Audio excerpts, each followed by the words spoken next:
As I came down here to do this, I was picturing a dozen different ways it could go, and none of them looked like this. I can tell you that right now.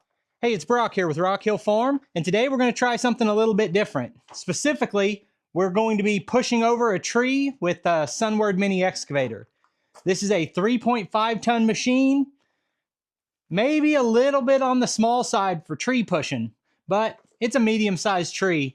And I've had this on my list for a while now of trees I want to harvest, to put on the sawmill. Specifically, this one will probably be used to mill the rest of the siding boards for the woodshed, which is obviously something you guys have been giving me a hard time about.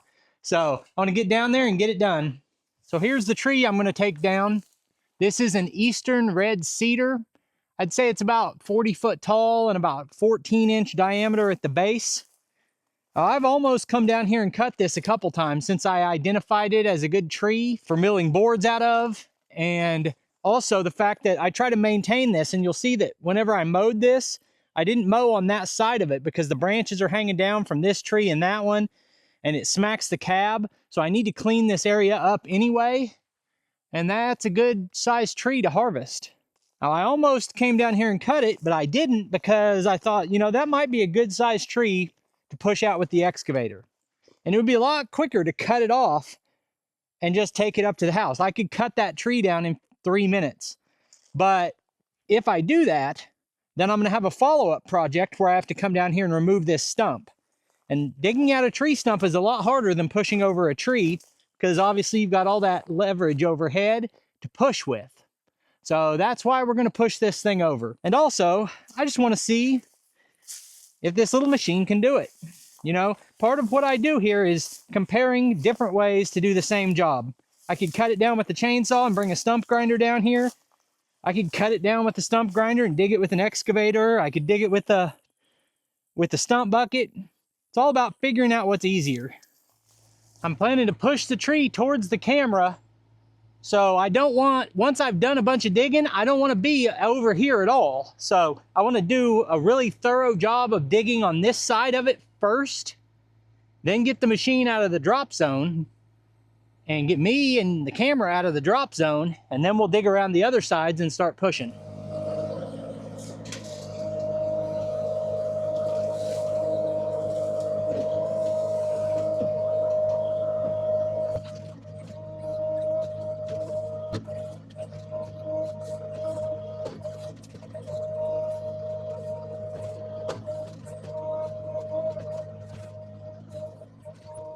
I've only pushed a tree over with an excavator a couple times, but I've dug out a lot of tree stumps. What I can tell you is, however much you think you're gonna have to dig, you're gonna have to dig about twice that much. And I'm looking for roots, and we've got some good sized ones here. We're breaking those off. Now, I don't know how good of a taproot a red cedar has, but we're gonna find out. When I've done this in the past, I always dug what I thought I need to dig, and then it wouldn't push over. Now, if this was a 10-ton excavator, you'd have a different story, maybe 12-ton, but it's a 3.5 ton. So I'm gonna dig across here pretty deep, then I'm gonna dig at this angle, and then I'm gonna go around to the back.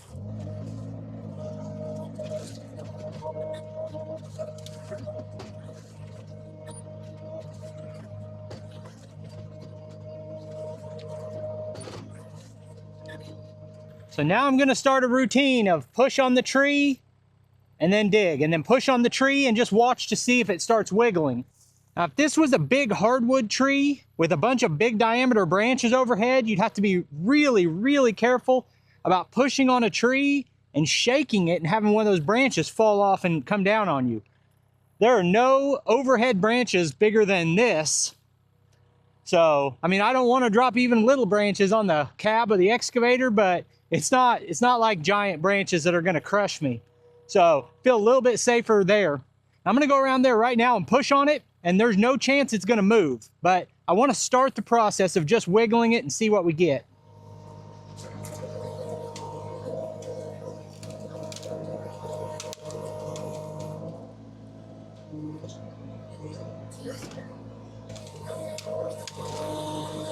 You guys could see that and I couldn't.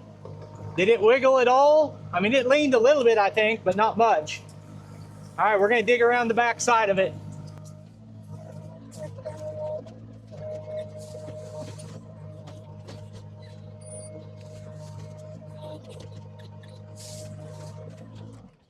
Now guys, I'm the only one here to talk to this camera, so that leaves me describing the situation as if I'm an expert or I know what I'm talking about. And I don't ever feel that way. So if you see me messing up, yell it out. Put it in the comments, hey man, you're messing up. You shouldn't be pushing up that high on that tree. You should have dug further away. You need to dig deeper. Whatever I'm doing, let me know about it if I'm doing it wrong. But the other thing I say is there's no rule against saying it nicely. We can be polite in the way we disagree with each other.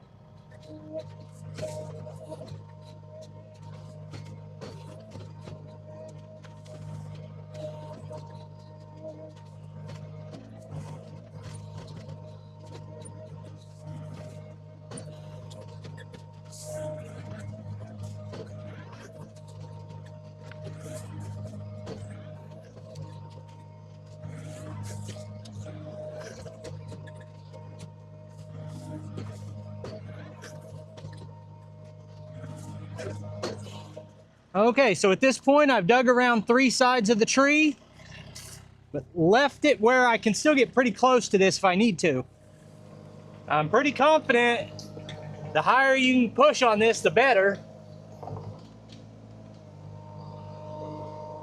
Obviously, you're gonna get a lot more leverage up here.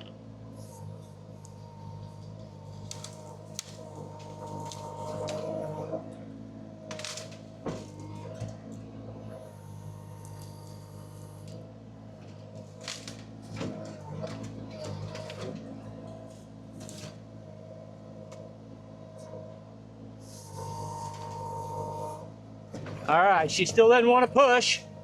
Oh, let's finish the digging.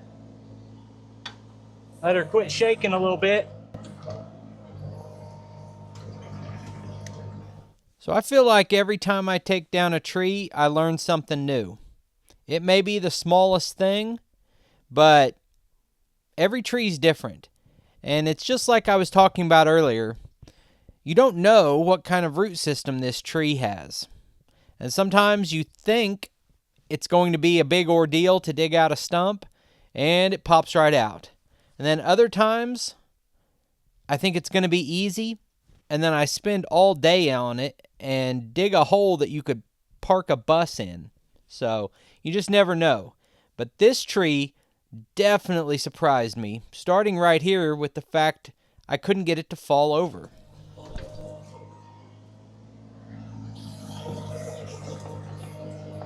Wow, it sure wants to go, but it won't. I think it's just hung up in the branches from this other tree. Now from that last shot, you couldn't see this, but it looks almost like it's completely disconnected there, but it won't fall over. And these branches between that tree and this one are a little bit tangled together, but it doesn't seem like it should be enough for that.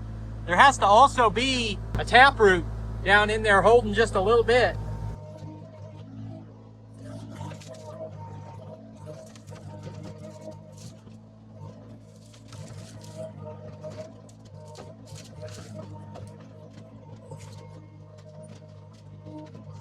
The problem might be how heavy the root ball is.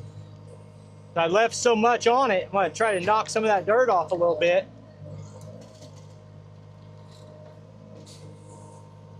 There's not enough weight up top to pull it down and lift that root ball up.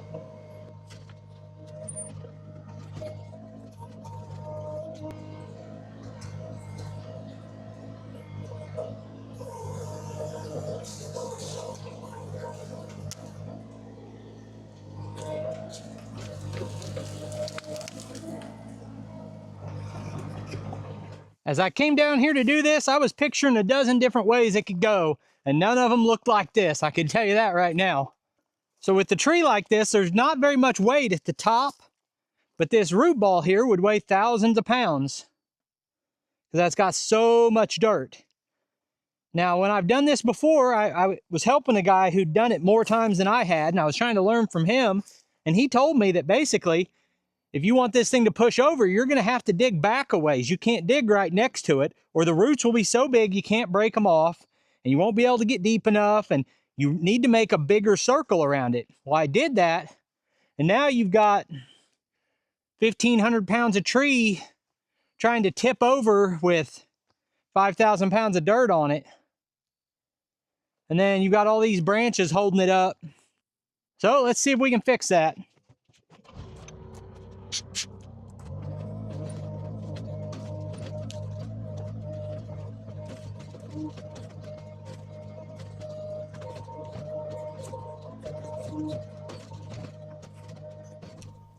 I started with the root ball because there's not a piece of equipment on the property that can move the weight of this tree in one piece. And then knocking it over and kind of pinning it in an unusual position just to cut it with the chainsaw didn't make much sense to me. I figured if I could knock a lot of the dirt off of the root ball, I could probably move it with the excavator.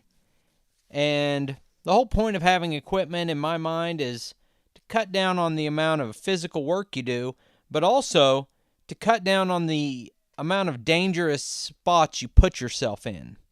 And, you know, cutting this up in a leveraged position is a little bit more dangerous than breaking it free the way I do here.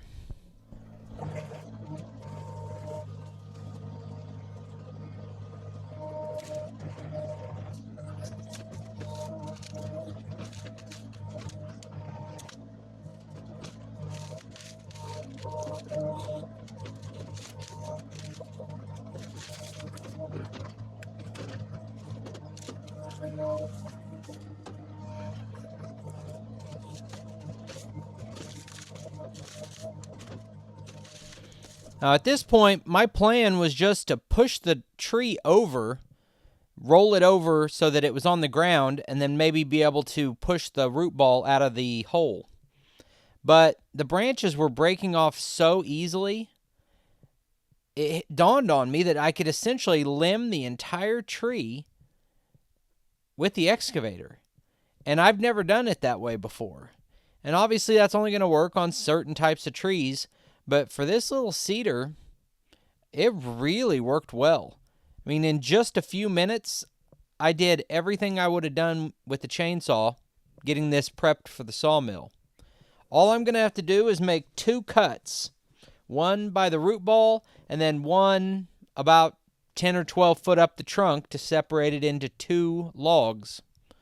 And one log will go on the mill, and the other will probably be firewood. And I know a lot of you don't like it whenever I burn softwoods, but I burn pretty much whatever will burn. A lot of times these less desirable woods, I still call it firewood, but we burn it outside in a fire pit or something like that, not in my wood stove. Now, at this point, I was still thinking there was no way I could move this tree or carry it with this excavator. I was still planning to walk up to the house and carry a chainsaw back down here. But I was wrong.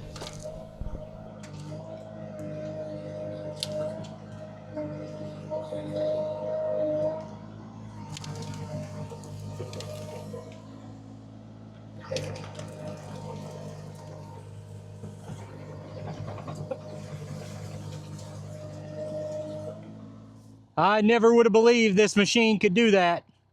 Crazy. Such an awesome piece of equipment, such a blessing to have this piece of equipment, such a blessing to spend my time out here working on this property, and a blessing to have you guys watching. So thank you for taking time to watch the video. I'll put links on the screen to a couple more of our videos, and I'll see you next time.